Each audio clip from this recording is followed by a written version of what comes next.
하나님의 말씀은 욥기 34장입니다.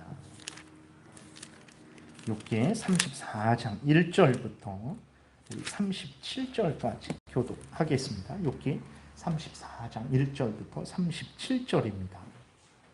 교독하겠습니다. 엘리후가 말하여 이르되 지혜 있는 자들아 내 말을 들으며 지식 있는 자들아 내게 귀를 기울이라.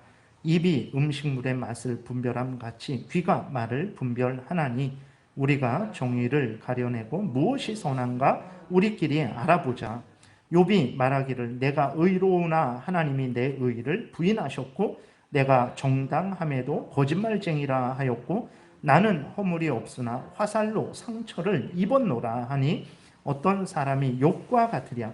욥이 비방하기를 물 마시듯 하며 악한 일을 하는 자들과 한패가 되어 악인과 함께 다니면서 이르기를 사람이 하나님을 기뻐하나 무익하다 하는구나. 그러므로 너희 총명한 자들아 내 말을 들으라. 하나님은 악을 행하지 아니하시며 전능자는 결코 불의를 행하지 아니하시고 사람의 행위를 따라 갚으사 각각 그의 행위대로 받게 하시나니 진실로 하나님은 악을 행하지 아니하시며 전능자는 공의를 굽히지 아니하시느니라. 누가 땅을 그에게 맡겼느냐? 누가 온 세상을 그에게 맡겼느냐? 그가 만일 뜻을 정하시고 그의 목숨과 그의 영과 목숨을 거둘진대 모든 육체가 다 함께 죽으며 사람은 흙으로 돌아가리라. 만일 내가 총명이 있거든 이것을 들으며 내 말소리에 귀를 기울이라. 정의를 미워하시는 이시라면 어찌 그대를 다스리시겠느냐? 의롭고 전능하신 이를 그대가 정죄하겠느냐? 그는 왕에게라도 무용지물이라 하시며 지도자들에게라도 악하다 하시며 고관을 외모로 대하지 아니하시며 가난한 자들 앞에서 부자의 낯을 세워주지 아니하시나니 이는 그들이 다 그의 손으로 지으신 바가 됨이라. 그들은 한밤중에 순식간에 죽나니 백성은 떨며 사라지고 세력 있는 자도 사람의 손을 빌리지 않고 제거함을 당하느니라. 그는 사람의 길을 주목하시며 사람의 모든 걸음을 감찰하시나니 행악자는 숨을 만한 흑암이나 사망의 그늘이 없느니라. 하나님은 사람을 심판하기에 오래 생각하실 것이 없으시니 세력 있는 자를 조사할 것 없이 꺾으시고 다른 사람을 세워 그를 대신하게 하시느니라. 그러므로 그는 그들의 행위를 아시고 그들을 밤사이에 뒤집어 엎어 흩으시는도다. 그들을 악한 자로 여겨 사람의 눈앞에서 치심은 그들이 그들을 떠나고 그의 모든 길을 깨달아 알지 못함이라. 그들이 이와 같이 하여 가난한 자의 부르짖음이 그에게 상달하게 하며 빈궁한 사람의 부르짖음이 그에게 들리게 하느니라. 주께서 침묵하신다고 누가 그를 정죄하며 그의 얼굴을 가리신다면 누가 그를 배울 수 있으랴. 그는 민족에게나 인류에게나 동일하시니 이는 경건하지 못한 자가 권세를 잡아 백성을 올가매지 못하게 하려 하심이니라. 그대가 하나님께 아뢰기를 내가 죄를 지었사오니 다시는 범죄하지 아니하겠나이다. 내가 깨닫지 못하는 것을 내게 가르치소서. 내가 악을 행하였으나 다시는 아니하겠나이다 하였는가? 하나님께서 그대가 거절한다고 하여 그대의 뜻대로 속전을 치르시겠느냐? 그러면 그대가 스스로 택할 것이요 내가 할 것이 아니니 그대는 아는 대로 말하라. 슬기로운 자와 내 말을 듣는 지혜 있는 사람은 반드시 내게 말하기를 욥이 무식하게 말하니 그의 말이 지혜롭지 못하다 하리라. 나는 욥이 끝까지 시험받기를 원하노니 이는 그 대답이 악인과 같음이라. 그가 그의 죄에 반역을 더하며 우리와 어울려 손뼉을 치며 하나님을 거역하는 말을 많이 하는구나. 아멘. 기도드리겠습니다. 살아계신 하나님 감사합니다.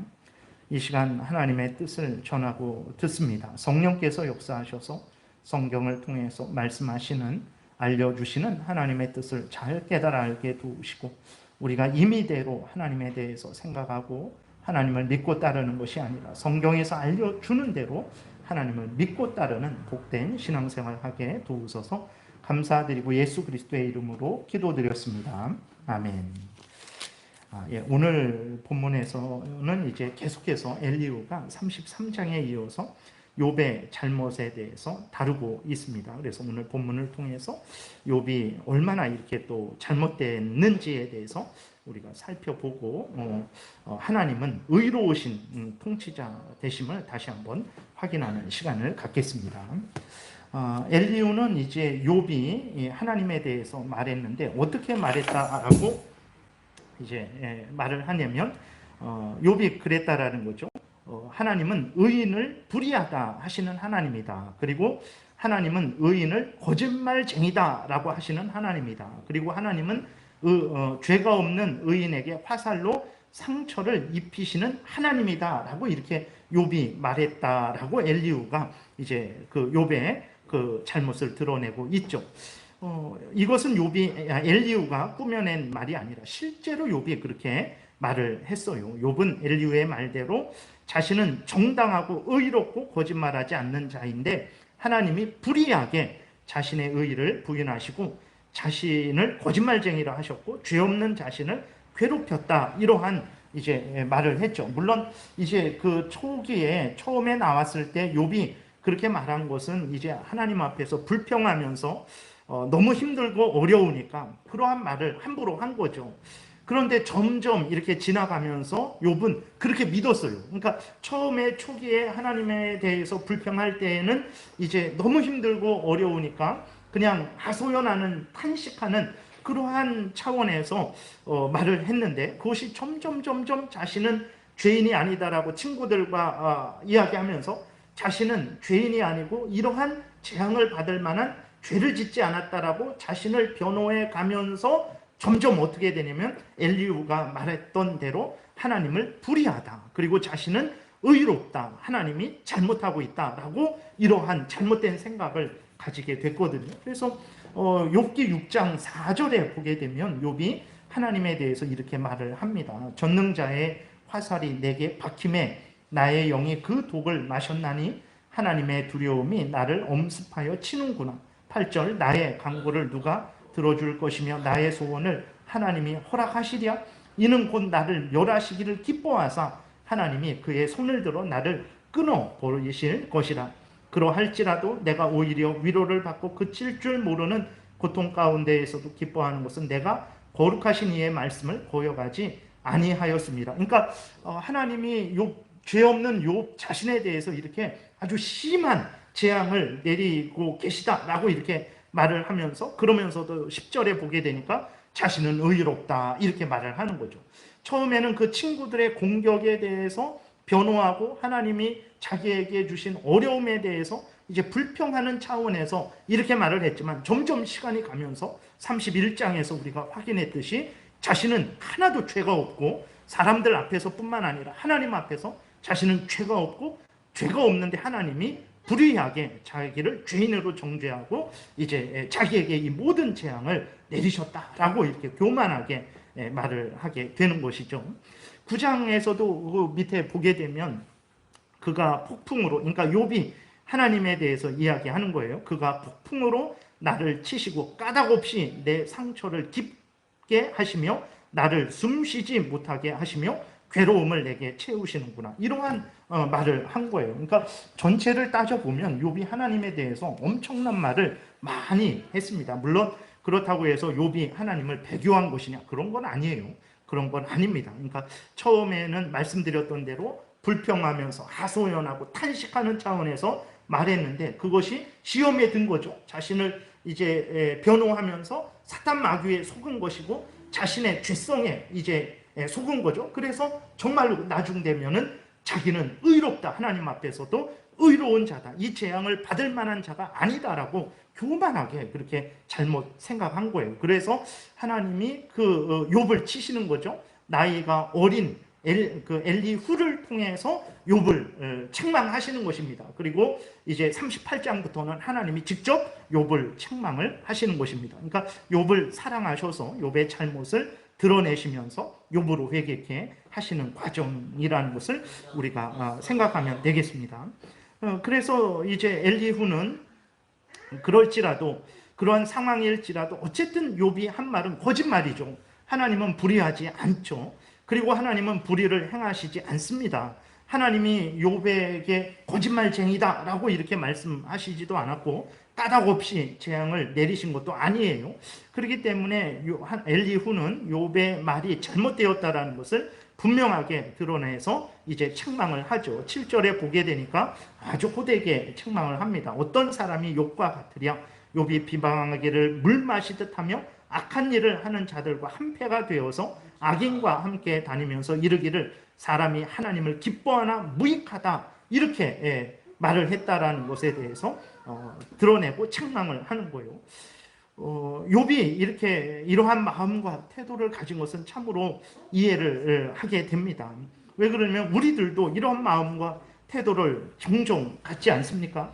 그리스도인들 중에서도 욥처럼 하나님을 불의하다라고 생각하는 그러한 경우가 꽤 많죠. 표시는 하지 않지만 하나님을 기뻐하는 것이 무익하다라고 생각하는 그리스도인들도 꽤 많습니다. 어떻게 이렇게 말할 수 있는가? 만약에 그리스도인들이 하나님은 공의로우신 분이시다. 하나님은 반드시 우리가 행한 것에 대해서 좋은 것으로 갚아주시는 하나님이시다라는 것을 분명하게 믿는다면, 하나님을 믿는 것이 헛되지 않다라는 것을 분명하게 믿는다면 아마 대한민국이 변화될 것 같아요. 네. 그렇죠. 하나님은 하나님을 경외하고 섬기는 자에게 반드시 큰 은혜를 내려주신다. 하나님은 이렇게 차고 누르고 흔들어 넘치도록 갚아주시는 하나님이시다. 30배, 60배, 100배로 반드시 갚아주시는 하나님이시다라고 모든 그리스도인들이 생각한다면 아마 신앙생활이 이렇지는 않을 거예요. 저부터도 달라질 것입니다. 예를 들어서 세상에서도 공정한 보상이 이루어지고 자신의 한 일에 대해서 큰 보상이 이루어진다라고 한다면 절대로 사람들은 게으를 수 없죠. 예를 들어서 오늘 열심히 일하면 1억 원을 벌 수 있다. 당신이 일한 거에 100배를 주겠다라고 한다면 사람들이 늦게 일어나서 적당히 일하다 가겠습니까? 그러지 않죠. 잠을 안 자고 아마 있는 힘을 다할 거예요. 마찬가지죠. 그리스도인들이 하나님을 믿되 하나님은 반드시 갚아주시는 하나님이시다. 후이 되어 차고 누르고 흔들어 넘치도록 갚아주시는 하나님이시다. 하나님은 30배, 60배, 100배로 갚아주시는 하나님이시다 라는 믿음을 우리가 분명하게 가진다면 아마 우리는 마음과 뜻과 정성과 목숨을 다해서 사랑하지 않겠습니까? 하나님에 대해서. 그렇지 않는 것은 그만큼 욥처럼 같은 마음을 갖고 있다라는 거예요. 은연중에 하나님이 갚아주시나, 마음과 뜻과 정성과 목숨을 다해봤자 무슨 이득이 있는가, 은연중에 그러한 생각을 하고 있는 거죠. 그렇게 되니까 이제 하나님을 사랑하되 마음과 뜻과 정성과 목숨을 다해서 사랑하지 않는 거예요. 그러니까 욥만 그러한 생각을 갖는 게 아닙니다. 그러니까 욥만 나쁜 사람이 아니다. 우리들도 나쁜 사람들이죠. 우리들도 은연중에 욥이 어떻게 저런 마음을 가졌을까, 저런 태도를, 저런 말을 할까 하지만 은연중에 우리들도 그런 마음을 가지고 있는 거죠. 입으로만 내지 않았을 뿐이지 하나님에 대해서 정말 하나님이 공의로우신 하나님이시다. 반드시 내가 하나님을 사랑하고 하나님을 위해서 행한 일에 대해서 반드시 30배, 60배, 100배로 갚아주실 것이다. 가장 좋은 것으로 갚아주실 것이다 라는 분명한 믿음이 있다면 우리들이 이렇게 게으르고 나태하지는 않을 것입니다. 그래서 욥만 잘못된 게 아니라 욥을 통해서 우리들의 숨은 마음도 아마 살펴봐야 되는 것입니다. 그 다음에 이렇게 보게 되면 그러면 욥은 왜 하나님을 향해서 불의하다라고 그렇게 주장했겠습니까? 우리가 아직까지 살펴본 대로 자신은 나름대로 의롭게 살았어요. 우리가 31장을 봤을 때 아니 어떻게 천사라도 이렇게 살 수 있었을까 할 정도로 욥은 아주 의롭게 사람들 앞에서 하나님 앞에서 살았죠. 근데 욥이 얻은 것은 무엇입니까? 모든 재산이 이제 약탈된 것, 그리고 10명의 아들, 딸들이 한날 한시에 죽은 것, 그리고 자신도 온갖 비난과 조롱을 받고 심각한 질병에 걸려서 이제 인생이 언제 끝날지 모르는 그 절망적인 상황에 놓인 거죠. 그렇게 되니까 그리고 하나님 앞에 쉴 새 없이 하나님의 은혜를 구하고 도움을 구했는데 하나님이 아무 말씀 안 하셨단 말이에요. 그러니까 결국은 이제 결론을 내리는 것이 하나님을 믿고 섬겨봤자 큰 의미 없구나. 그냥 적당히 생활하는 것이구나. 하나님이 약속한 것들은 그냥 해 보신 말씀들이구나. 뭐 이렇게 생각을 하게 된 거죠. 오늘날 그리스도인들 우리들도 마찬가지입니다. 요처럼 하나님을 향해서 하나님이 불의하다 차마 말은 안 하죠. 그러나 은연중에 그 마음 속에 이러한 마음을 갖고 있죠. 왜 그렇습니까? 우리들도 나름대로 하나님께 헌신해 보았어요. 근데 기대한 만큼 채워지지 않죠. 하나님을 위해서 한때 살았습니다. 근데 우리의 현실이 어떻습니까? 많은 아픔과 괴로움과 슬픔과 어려운 일이 계속 생겨요. 인내하면서 소망 중에 열심히 기도합니다. 그래서 하나님이 낫게 해주시겠지, 치료해 주시겠지, 길을 열어주시겠지 라고 하는데 그런 일이 없어요. 오히려 어떻습니까? 아픔이, 고통이, 어려움이 더 크게 우리에게 다가오는 거예요. 그렇게 되니까 은연중에 하나님을 향해서 입으로 내지는 못하지만 속으로 하나님이 공의로우신가? 하나님이 공의롭게 정말 갚으시는가? 그렇다면 왜 나에게 이러한 어려움이 있는 것이고 이것이 빨리 해결되지 않는 것이지? 라는 그런 생각이 이제 쌓이게 되는 거죠. 그리고 자신이 나름대로 열심히 하나님을 위해서 헌신했다고 했는데 거기에 대한 원하는 만큼의 보상이 주어지지 않게 되니까 은연중에 그 말은 하지는 않지만 마음속에 하나님은 공의롭지 못한가 보다. 다른 표현으로 하나님은 나에게 내가 행한 만큼 갚아주시지 않는구나 라는 생각이 들게 되는 거죠. 그러니까 하나님을 믿고 섬길 때 적당히 믿고 섬기는 거예요. 마음과 뜻과 목숨을 다하지 않는 거예요. 그래봤자 아무런 의미 없고 아무런 소용없고 어려움은 똑같이 당하고 힘은 힘대로 들고 그러니까 그냥 적당히 하나님을 섬겨야 되겠다라는 이러한 생각을 갖게 되는 거죠. 욥이 괜히 그냥 악해져서 마음이 아주 나쁜 사람이라서 이런 마음을 갖는 건 아닙니다. 충분히 우리가 욥기 1장부터 살펴봤을 때 이런 마음을 갖는 것이 이해가 돼요. 우리들도 그런 마음을 갖게 되잖아요. 과연 그러면 욥이 그 자기의 경험에 근거해서 그건 사실이죠.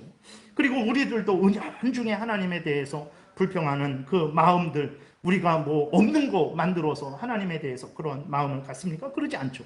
우리들의 현실의 그 상황을 나름대로 보고서 은연중에 욥과 같은 마음을 이제 가지게 된 것인데, 그럼 욥이 가졌던 것처럼 또 우리들이 은연중에 가지고 있는 그러한 생각처럼 하나님은 과연 진정 불의한 분인가?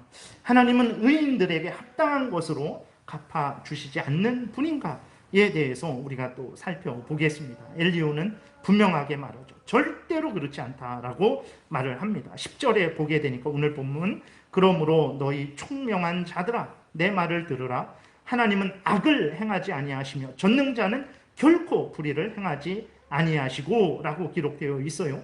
12절에 진실로 하나님은 악을 행하지 아니하시며 전능자는 공의를 굽히지 아니하시느니라. 반복하고 또 반복해서 하나님은 악을 행하지 않는다. 하나님은 공의를 굽히지 않는다. 불의를 행하지 않는다라고 이렇게 말씀을 하고 계신 거예요. 그렇죠.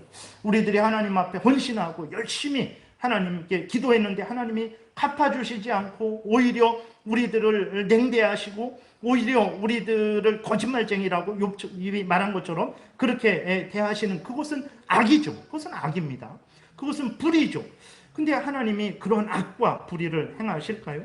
엘리후는 절대로 그렇지 않다라고 말을 하는 거예요. 엘리후가 이렇게 하나님은 악을 행하지 않고 공의를 굽히지 않는다, 불의를 행하지 않는다라고 말씀하시는 근거는 무엇입니까? 그것은 바로 하나님의 의로운 통치 때문에 그런 거예요.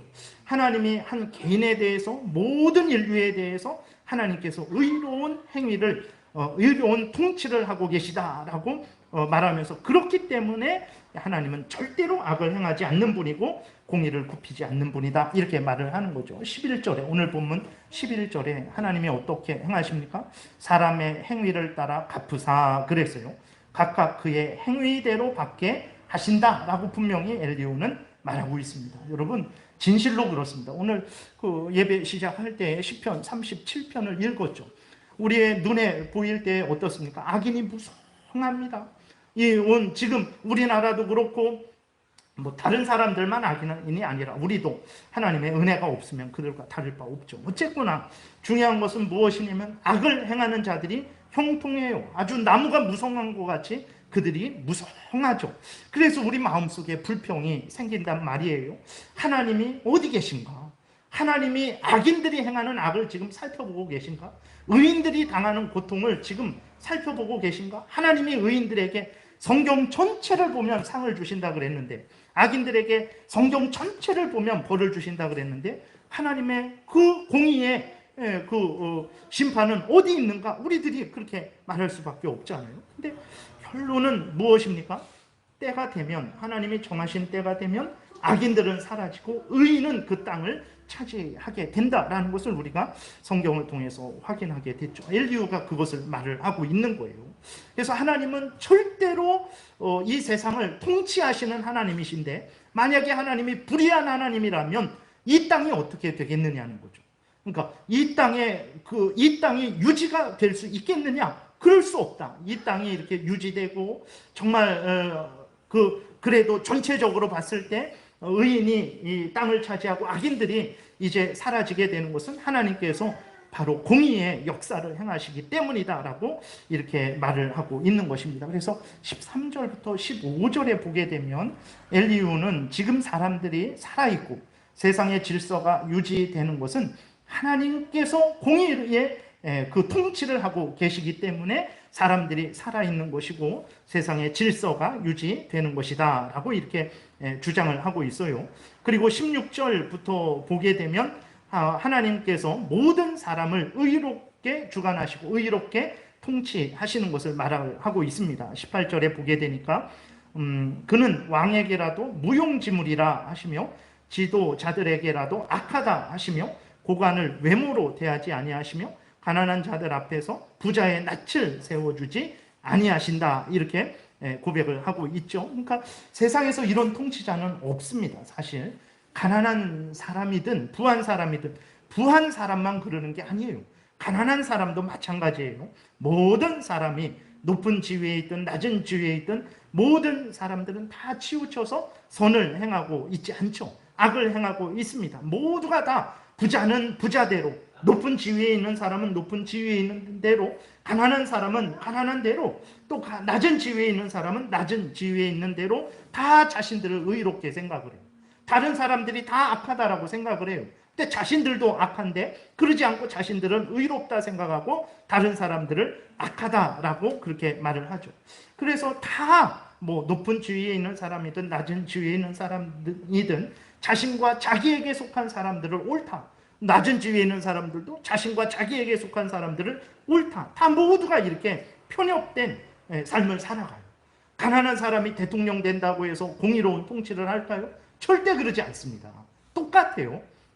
부자는 부자대로 잘못하는 것이고 가난한 사람은 가난한 대로 또 잘못을 행하고 있는 거죠. 그러나 하나님은 그러지 않죠. 18절에 있는 대로 왕일지라도 고관일지라도 부자일지라도 지도자들일지라도 잘못된 것에 대해서는 반드시 하나님께서 지적을 하시고, 옳고 그름은 아무리 가난한 자일지라도 옳으면 옳다 하시고 틀리면 틀리다 하시고 거기에 대해서 형벌하시는 하나님이시라는 것을 이제 엘리후가 말을 하는 거예요. 하나님이 이렇게 통치하신다라는 거예요. 물론 우리 눈에는 그게 보이지 않죠.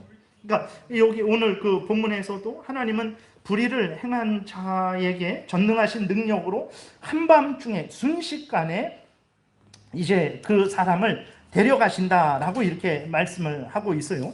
20절에도 보게 되면 그들은 한밤중에 순식간에 죽나니 백성은 떨며 사라지고 세력 있는 자도 사람의 손을 빌리지 않고 제거함을 당하느니라. 하나님의 실제적인 통치를 말씀을 하고 있는 거예요. 그러나 우리들 눈에 보게 되면 그렇게 안 보여요.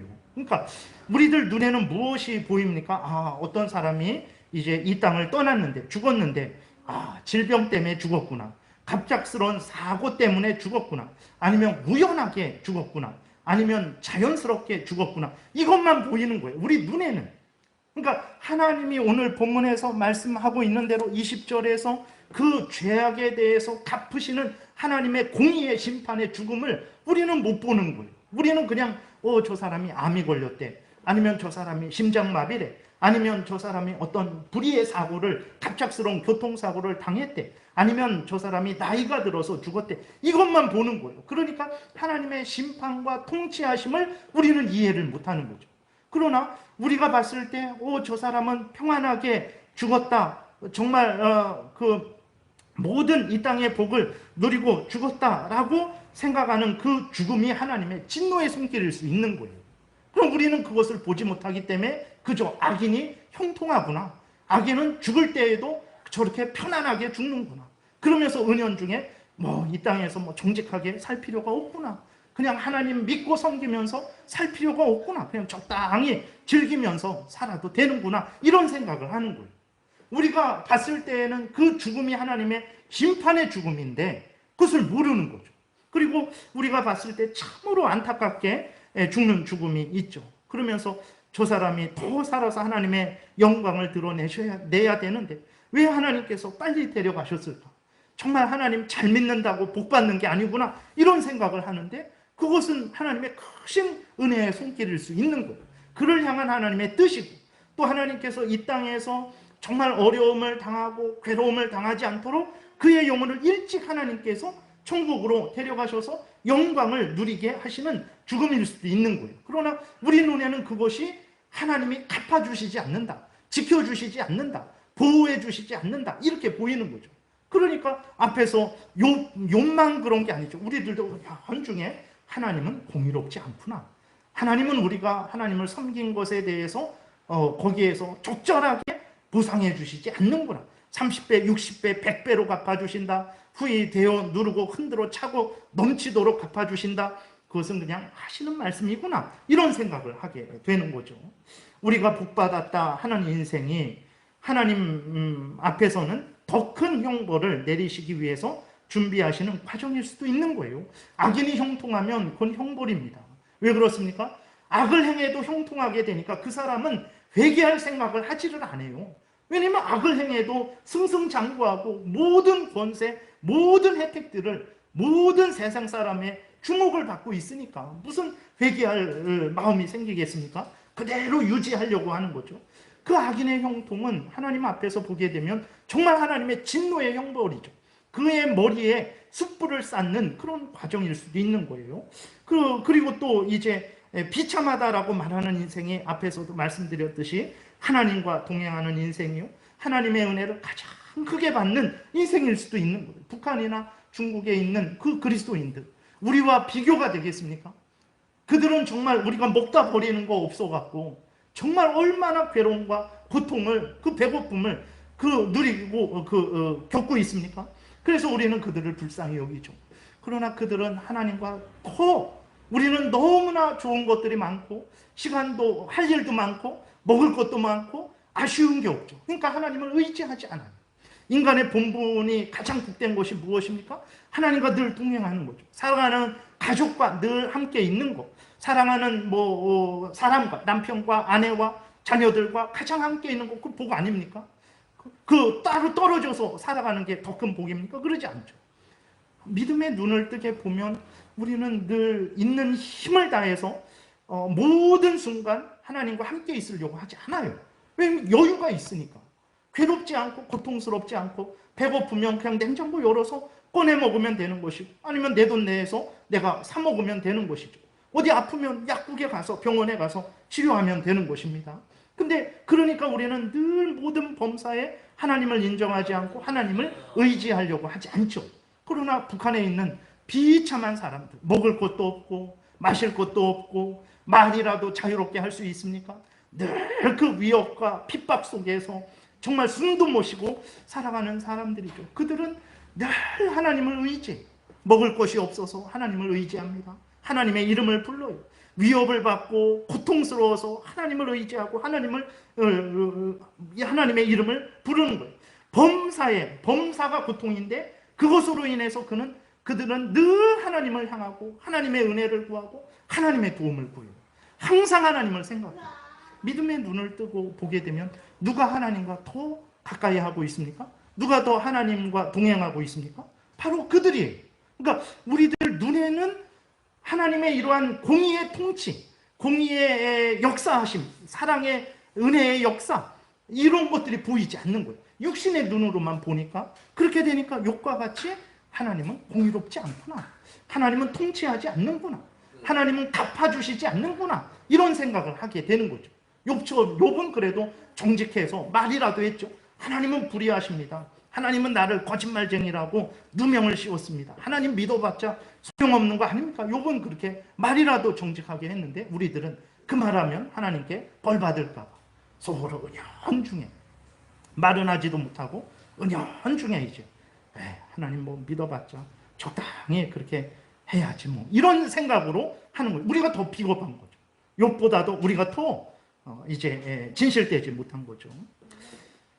근데 분명한 것은 이제 엘리후는 그렇게 말을 하는 것입니다. 하나님은 진실로 욥 당신이 말하는 것처럼 불의하신 분이 아니고 또 악을 행하시는 분도 아니다라고 이렇게 이제 주장을 하는 거죠. 사실이 진실로 그렇습니다. 그리고 이제 또 21절부터 보게 되니까 이제 엘리후는 하나님께서 온 세상을 통치하는 것에 대해서 이제 실제적으로 통치하는 것에 대해서 물론 우리 눈에는 보이지 않죠.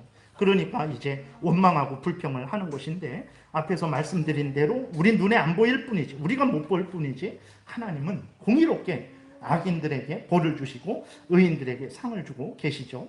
21절부터 28절에 제가 읽겠습니다. 그는 사람의 길을 주목하시며 사람의 모든 걸음을 감찰하시나니 우리는 하나님이 언제 우리를 주목하셨습니까? 언제 우리의 걸음을 인도하셨습니까? 아니에요. 우리가 못 보고 못 들을 뿐이지 하나님은 항상 창세 전부터 우리를 사랑하시고 우리에게 그 눈길을 한 번도 떼시지 않았다는 것을 우리가 잊지 말아야 됩니다. 22절 행악자는 숨을 만한 흑암이나 사망의 그늘이 없느니라. 그러죠. 하나님이 반드시 갚기 때문에 그렇습니다. 우리 때에 우리 방법대로 이루어지지 않는다고 해서 하나님이 악을 행한다, 불의를 행한다, 공의롭지 못하다 절대 그렇게 말해서는 안 됩니다. 하나님은 반드시 그 악인이 흑암이나 사망의 그늘에 숨지 못하도록 반드시 그 벌을 하시죠. 23절 하나님은 사람을 심판하시기에 오래 생각하실 것이 없으시니 세력 있는 자를 조사할 것 없이 꺾으시고 다른 사람을 세워 그를 대신하게 하시느니라.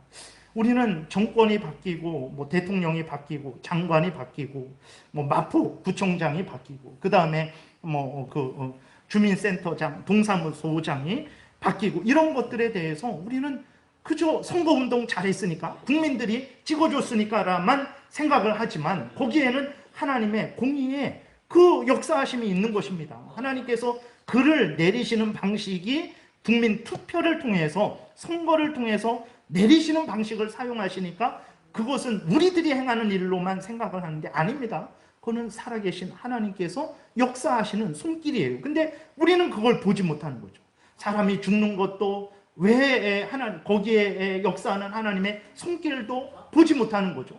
그 다음에 나라가 흥망성쇠 이렇게 되는 것도 그것도 거기에 역사하는 하나님의 손길을 보지 못하는 거죠. 그러니까 하나님은 불공평하다, 불의하다, 악을 행한다, 하나님 믿어봤자 소용없다 이런 생각을 하게 되는 거죠. 그리고 25절 그러므로 그는 그들의 행위를 아시고 그들을 밤사이에 뒤집어 엎어 흩으시는도다. 그들을 악한 자로 여겨 사람의 눈앞에서 치심은 그들이 그를 떠나고 그의 모든 길을 깨달아 알지 못함이라. 그들이 이와 같이 하여 가난한 자의 부르짖음이 그들에게 상달하게 하며 빈궁한 사람의 부르짖음이 그에게 들리게 하느니라. 하나님이 이런 식으로 의인들을 보살펴 주시고 악인들을 처벌하신다라는 거예요. 근데 하나님이 이러한 모든 일들에 대해서 세세하게 욥에게 말씀하시지 않으셨어요.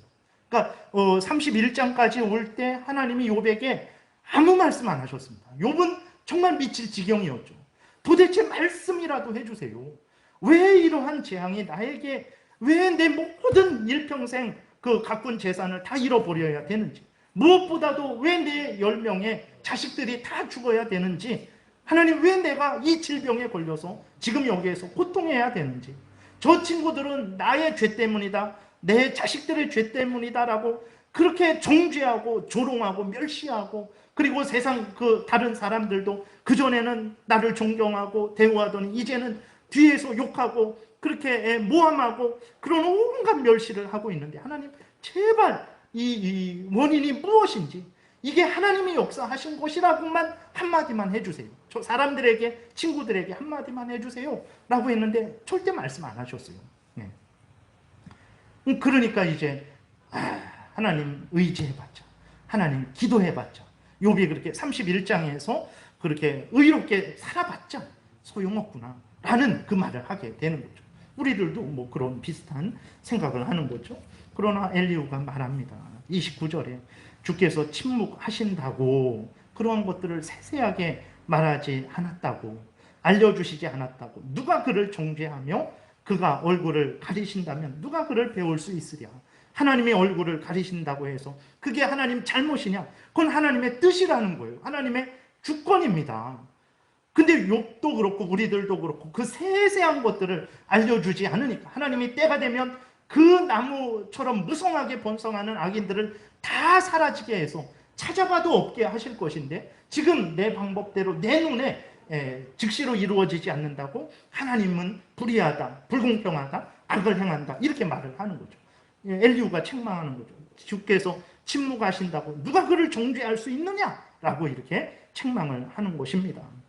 그는 민족에게나 인류에게나 동일하시다. 이는 경건하지 못한 자가 권세를 잡아 백성을 올가매지 못하게 하려 하심이니라. 여러분, 나라가 흥망성쇠, 어떤 나라가 갑자기 생기고 있던 나라가 갑자기 이렇게 망하게 되고 이런 거 우연 아닙니다. 우리들은 우연히 보는 거죠. 러시아의 그 푸틴, 아주 이 나쁜 놈이 아주 선하고 선량한 우크라이나를 침공해서 이 고통을 주는구나 모르는 거예요. 그거는 물론 침공한 그 사실 자체는 잘못되어 있는 거죠. 그러나 우리는 거기에 있는 하나님의 손길을 뭐 다 정확히 모르는 거예요. 그러니까 우리는 우리가 보는 대로 함부로 말을 하는 거죠. 그러나 거기에는 하나님의 공의의 전체적인 그 통치하심이 들어있다는 것을 우리는 겸손히 인정해야만 되는 것입니다. 그러나 욥도 그렇고 우리도 그렇고 하나님이 행하시는데도 우리 눈에 그 증거가 보이지 않으니까, 우리가 원하는 대로 이루어지지 않으니까 하나님이 의인을 알아보시지 못한다. 하나님이 의인을 괴롭히신다. 하나님을 믿고 섬기는 것이 헛되다라고 끊임없이 이제 말을 하고 있는 거죠. 우리의 모든 마음과 걸음을 아시는 하나님이 우리의 불평을 모르시겠습니까? 우리의 숨은 마음, 욥은 정직하게라도 말했지만 우리는 또 하나님께 어떤 벌 받을까 봐 말하지 못하고 그 은연중에 그 중심 속에 가지고 있는 그 불평을 하나님이 모르시겠습니까? 아시죠? 아시는데도 하나님이 우리를 사랑하셔서 불쌍히 여기셔서 이제 때가 되면 또 깨닫게 하시기 위해서 하나님이 용서하시고 참아주시는 것입니다. 그런데도 우리는 어떻습니까? 여전하죠. 우리의 남은 생이 얼마 되지 않았는데도 여전히 어두운 눈, 어두운 귀, 어두운 마음을 가지고 살아가죠. 더 하나님을 알고 더 하나님을 가까이 가고 더 하나님의 뜻을 깨닫고 그렇게 하기를 원치 않아요. 그저 그냥 적당히 이제 그냥 신앙생활 하면 되지 하는 마음으로만 그리스도인들이 살아가고 있죠. 세상이 갈수록 어두워지고 세상이 갈수록 혼란해지고 세상이 갈수록 악해지는 것은 여러 원인이 있습니다. 그러나 그리스도인들의 하나님에 대한 무지함, 배은망덕, 또 하나님을 더 알고 가까이 하지 않으려는 게으름이 큰 역할을 차지한다는 것을 우리가 인정해야 되는 거예요. 그리스도인들이 엘리후처럼 이렇게 열심을 가지고 자신을 향해서 또 서로를 향해서 세상을 향해서 하나님은 이런 분입니다. 하나님은 이런 일을 하시는 것입니다. 인간이 악을 행하고 인간이 불의를 행하지 하나님은 절대로 악을 행하지 않고 불의를 행하지 않습니다. 그러므로 하나님을 경외하고 그 명령을 따라 살아가야 됩니다 라고 열심히 그 그리스도인들이 자신에게 말을 하고 성도들 서로에게 말을 하고 세상 불신자들에게 말을 한다면 세상이 이렇게 악하게 되겠습니까? 대한민국의 교회가 이렇게 연약해지겠습니까? 그러지 않는단 말이에요. 근데 그렇게 하지 않으니까 이러한 일들이 초래되는 거예요. 우리들이 죄 짓고 있는 거지 하나님이 악을 행하고 있지 않다라는 것은 우리가 분명히 인정해야 되는 거죠. 엘리후는 욥을 또 책망합니다. 31절 오늘 보면 33절에 보게 되니까 그대가 하나님께 아뢰기를 내가 죄를 지었사오니 다시는 범죄하지 아니하겠나이다. 내가 깨닫지 못하는 것을 내게 가르치소서. 내가 악을 행하였으나 다시는 아니하겠나이다 하였는가? 예, 그렇죠. 그러지 않았죠. 하나님께서 그대가 거절한다고 하여 그대의 뜻대로 속전을 치르겠느냐? 그러면 그대가 스스로 택할 것이요 내가 할 것이 아니니 그대는 아는 대로 말해라. 당신이 하나님이냐? 이렇게 책망을 하는 거예요. 그러니까 상황이 이러한 이제 상황이죠. 하나님 엘리후가 욥을 책망을 했습니다. 책망을 하는데 그 욥이 이러한 모든 것들을 통해서 당신이 하나님 앞에서 내가 범죄했습니다. 내가 잘못했습니다. 다시는 하나님을 불의하다 하지 않겠습니다. 내가 하나님보다 의롭다고 교만히 말하지 않겠습니다. 하나님을 믿고 섬기는 것이 쓸데없다라고 말하지 않겠습니다. 라고 하나님께 회개했냐는 거예요. 욥에게 엘리후가 책망하는 거죠. 당신이 그렇게 의롭다고 했는데 내 말을 듣고 한번 생각해 봐라. 누가 불의하고 누가 의로운가? 욥 당신은 하나님 앞에서 자신의 죄를 인정하고 하나님 앞에서 겸손히 내가 죄를 지었습니다. 다시는 범죄하지 않겠습니다. 내가 깨닫지 못하는 것을 말했습니다. 내가 악을 행했습니다. 다시는 안 하겠습니다. 라고 회개했나? 라고 이렇게 엘리후가 욥을 책망하는 거죠. 욥은 안 합니다. 지금도 안 해요. 그러다가 이제 38장에서 하나님께서 나타나시고 그 하나님이 직접 욥에게 다시 책망하실 때 그리고 이제 42장에 가서야 욥이 진정으로 회개를 합니다. 내가 알지도 못하는 것을 말했습니다. 내가 감히 하나님 이전에 듣기만 하다가 이제는 눈으로 봅니다. 그러니까 이전에는 잘 몰랐는데 이제는 하나님이 어떤 분이신지를 분명히 알았습니다. 제가 더 이상 범죄하지 않고 겸손히 하나님을 경외하고 하나님의 명령을 따르겠습니다. 그때서야 회개를 하게 되는 거거든요. 엘리후는 진작 책망을 하죠. 엘리후는 욥이 악인과 같다라고 이렇게 말을 하죠. 그렇죠. 이렇게 하나님과 하나님의 일하심을 부인하고 아주 왜곡시키는 것은 악인이 하는 일이죠. 아무리 그 욥일지라도 하나님의 은혜가 없으면 이렇게 자기의 죄성에 속는 거예요. 악한 사탄 마귀의 유혹에 속는 것입니다. 욥이 그렇게 대단한 의로운 1장에서 2장에서 하나님이 인정했잖아요. 의로운 사람이다. 악에서 떠난 사람이다. 순전한 사람이다.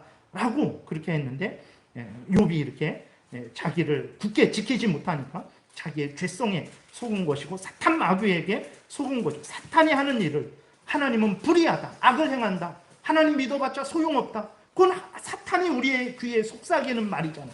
우리 마음에 속삭이는 말인데 그 욥이 그 악한 말을 한 거예요. 그러니까 엘리후가 욥은 악인과 같다. 악인이 하는 말을 한다라고 이제 책망을 한 것입니다. 이전에 욥은 어떤 존재였습니까? 세 친구들의 어리석음을 신랄하게 책망을 했어요. 하나님의 주권과 섭리를 온전히 깨닫지 못하고 자신들의 생각대로 말하는 세 친구, 자신들의 생각대로 욥을 정죄하고 욥의 그 자녀들을 정죄하는 그 세 친구를 향해서 욥이 얼마나 그렇게 책망을 했습니까? 그런데 지금은 자신이 그 세 친구들과 같은 행동을 하고 있는 거예요. 하나님의 절대 주권, 섭리하심에 무지한 자가 된 것입니다. 그리고는 자기 생각대로, 자기가 보는 대로, 자기가 아는 대로 하나님에 대해서 함부로 말하고 있는 거예요. 욥이 어떻게 이제 의인이라는 그 칭호를 받았는지 우리는 이제 알게 되는 거죠. 욥 자체가 대단해서, 욥 자체가 훌륭해서 1장, 2장에서 그렇게 칭찬을 받은 게 아니죠. 그것은 바로 하나님의 한량없는 은혜 때문이었던 거예요. 하나님께서 욥을 지켜주시고 보호하시고 그 마음을 지켜주시고 그 생각을 지켜주시고 그 입을 지켜주시고 그 믿음을 지켜주시니까 욥이 하나님을 의지하고 하나님에 대한 올바른 고백을 했던 거예요. 그러나 그러한 은혜를 의지하지 않고 욥이 교만하게 하나님의 은혜를 부인하고 스스로 의로운 것처럼 나는 하나님 앞에서도 의롭고 하나님이 나의 잘못을 찾아보세요. 잘못을 찾을 수 있겠습니까? 근데 왜 나에게 이러한 재앙을 내리십니까? 하나님 불의합니다. 라고 그런 마음과 태도를 갖게 되니까 욥이 악인과 같아지는 거예요. 하나님의 은혜 때문에 욥이 의인이 된 것이지 욥 자체가 의인이 된 것 아닙니다. 인간은 하나님 앞에서 의를 주장할 수가 없어요. 공로를 주장할 수가 없습니다. 누가 감히 그럴 수 있겠습니까? 욥을 보세요. 그 대단했던 욥인데 알고 보니까 그 의로움은 하나님이 은혜로 그에게 주셨던 의로움이라는 것을 우리가 지금 깨달아 알지 않습니까? 자신이 가진 아무것도 아닌 것, 하나님께 드릴 가치도 없는 것, 그게 하나님으로부터 받은 건데 그것을 부인하고 자신에게 속은 거죠. 자신의 죄성에 속은 것이고 사탄 마귀에게 속은 것입니다. 그래서 아무것도 아닌 것, 사람들 앞에 내놓을 수도 없는 것, 그것을 가지고 이제 하나님 앞에 내세우면서 자신은 의롭고 하나님이 불의하다, 하나님을 믿어도 하나님을 섬겨도 소용없다, 이런 말을 막 하는 거예요. 엘리후는 욥이 하나님의 은혜로 의로워졌다라는 사실, 의로움을 유지했다라는 사실, 하나님의 한없는 은혜와 사랑으로 보상으로 하나님께서 욥을 계속해서 채우셨던 거예요.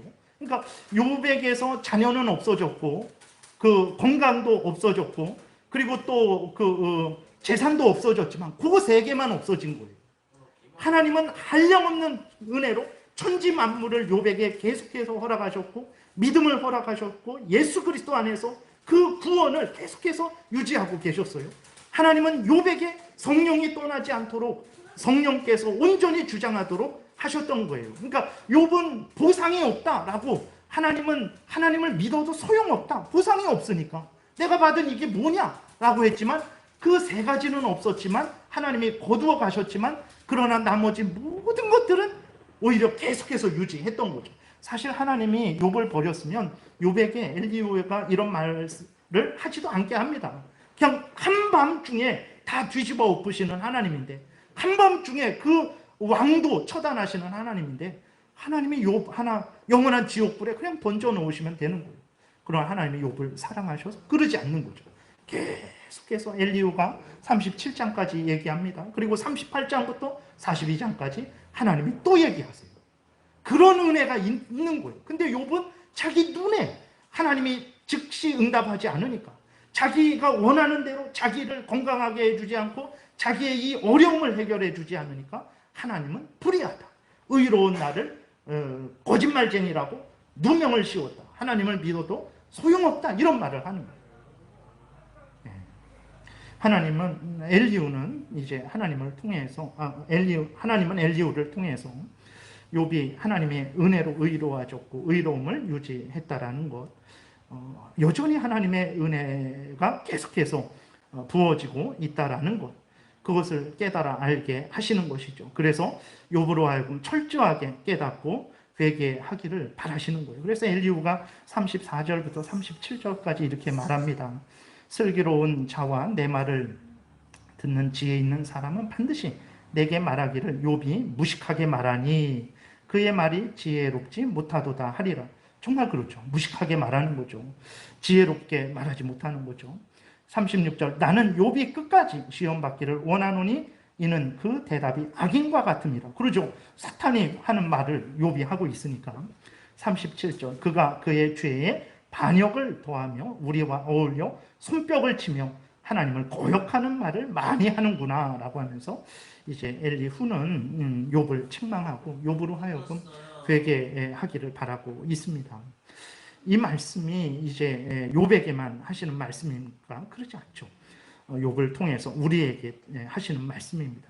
대단한 욥도 이렇게 책망을 받아요. 우리는 욥과 비교할 수 없는 의로움도 없죠.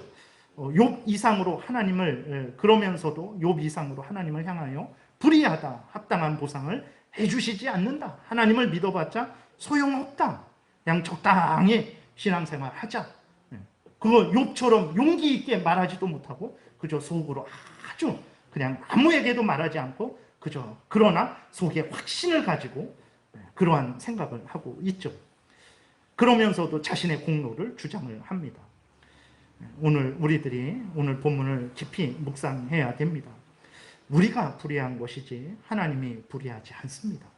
하나님의 은혜는 한량없이 지금도 우리가 없다라고 하는 그 순간에도 하나님의 은혜는 차고 넘치도록 우리에게 부어지고 있는 거죠.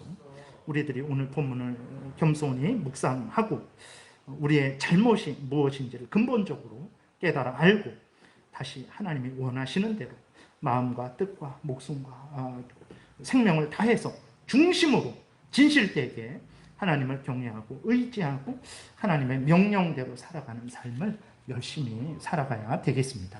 기도드리겠습니다. 살아계신 하나님 아버지, 감사합니다. 참으로 세상에서도 어떤 사람이 우리를 한 번, 두 번, 세 번 실망시키면 우리는 더 이상 상종하지 않으려고 합니다.